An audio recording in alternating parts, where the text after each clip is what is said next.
This is the second video of 7.4, and before we move to rational functions, let's just look at simplifying complex fractions, no variables. There are two methods. In example 3, if you have a fraction over a fraction, what you can do is change it to multiplication of the reciprocal. So then you can multiply across and get 5/8.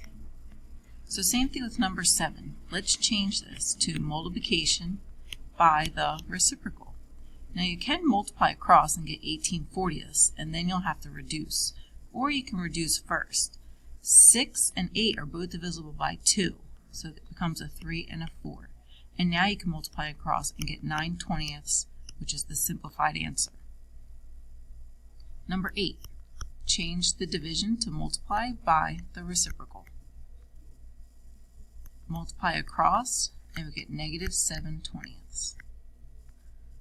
Now number 9 is not set up like the first examples. So you can first add these two fractions together and then change it to multiply by reciprocal. Or what we can do is multiply every fraction with the least common multiple of the denominators 3 and 4.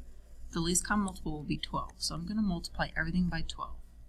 12 times 2/3, 3 goes into 12 4 times, so that'll give me 8. 12 times 2/3 again will give me 8, and 12 times 1/4 will give me 3. So my answer will be 8/11. Now let's look at the examples in the note. So there's only one example for this, but there are two methods that we're going to try. In the first method, you can make the problem into one fraction over one fraction. Or the second method, we could eliminate fractions by multiplying by the LCM. Let's try the first method. In the first method, we need to combine these two fractions into one. So we're going to make common denominators. So the least common denominator will be x times x plus 4. So this needs an x here, top and bottom, and this side needs an x plus 4, top and bottom.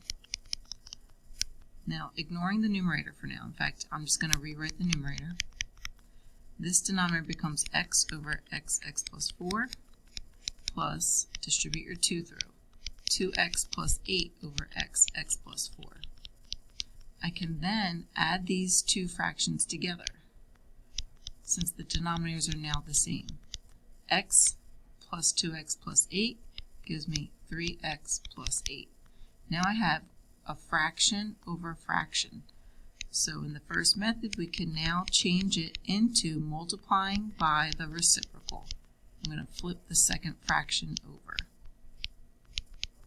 And now I'm back to a simple multiplication problem where I can cross out common factors and write your final answer.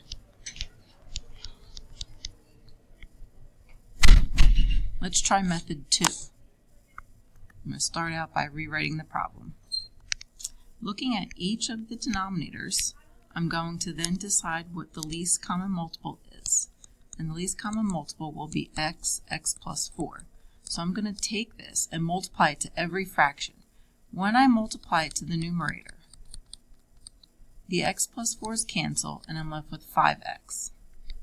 When I multiply it to the first part of the denominator, the x plus 4's cancel and I'm left with 1x. And when I multiply it to the second part of the denominator, the x's cancel and I'm left with 2 times x plus 4. I can then distribute my 2 and combine like terms, and I'll get the same exact answer as method 1. Please let me know if you have any questions tomorrow, and we'll go over the monitoring progress.